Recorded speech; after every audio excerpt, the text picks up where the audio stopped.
স্বপ্নের নায়ক সে তুমি, স্বপ্নের নায়ক সে তুমি।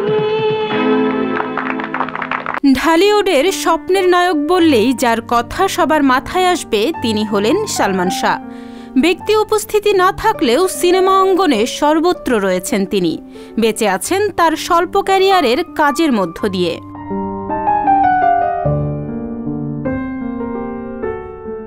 সালমান শাহ যখন নিজেকে প্রমাণ করে নিলেন তিনি সেরাদের সেরা, ইন্ডাস্ট্রির স্টাইল আইকন, সারা বাংলার মানুষের কাছে সুপারস্টার, রঙিন দুনিয়ায় যখন তার জনপ্রিয়তা তুঙ্গে, তখনই এই তারকার হঠাৎ মৃত্যুতে উত্তাল হয়ে ওঠে গোটা দেশ।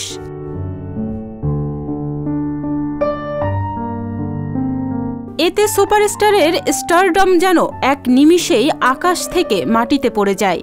দেশের আনাচে কানাচে যার লক্ষ লক্ষ ভক্ত, সেই সুপারস্টার এত তারকা খ্যাতির মধ্যেও কেন আত্মহত্যা করলেন? সে সময় থেকে আজও পর্যন্ত সকলের মনে এই একটাই প্রশ্ন।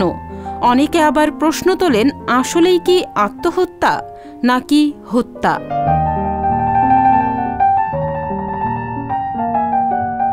এমনই এক গল্প নিয়ে এবার ওটিটি প্ল্যাটফর্ম হইচইতে আসছে নতুন ওয়েব সিরিজ বুকের মধ্যে আগুন।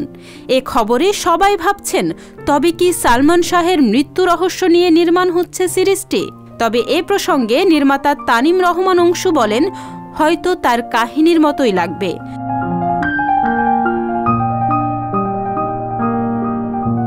বুকের মধ্যে আগুন দেখার পর কেউ মিল খুঁজে পেলে যে যার মতো করে ব্যাখ্যা করবে, সেটাই আনন্দদায়ক হবে। আমি নির্মাণ সংশ্লিষ্টদের জায়গা থেকে বলবো, এ গল্প নিয়ে যদি কেউ অন্য ঘটনার মিল খুঁজে পায়, এটা একান্তই তার ভাবনা, তবে ইঙ্গিতপূর্ণ কোনো কিছু দেখলে হবে না।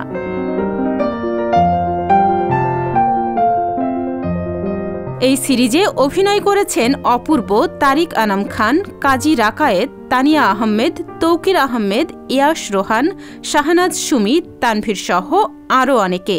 আগামী ভালোবাসা দিবসে সিরিজটি মুক্তি দেওয়ার কথা রয়েছে।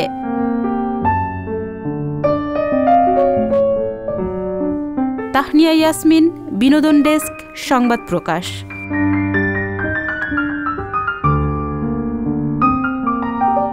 ভালো আছি, ভালো থেকো, আকাশের ঠিকানায় চিঠি লিখুন। সংবাদ, ফিচার ও অনুষ্ঠানের জন্য ভিজিট করুন সংবাদ প্রকাশের ওয়েবসাইট এবং যুক্ত থাকুন ফেসবুক পেজ ও ইউটিউব চ্যানেলের সঙ্গে।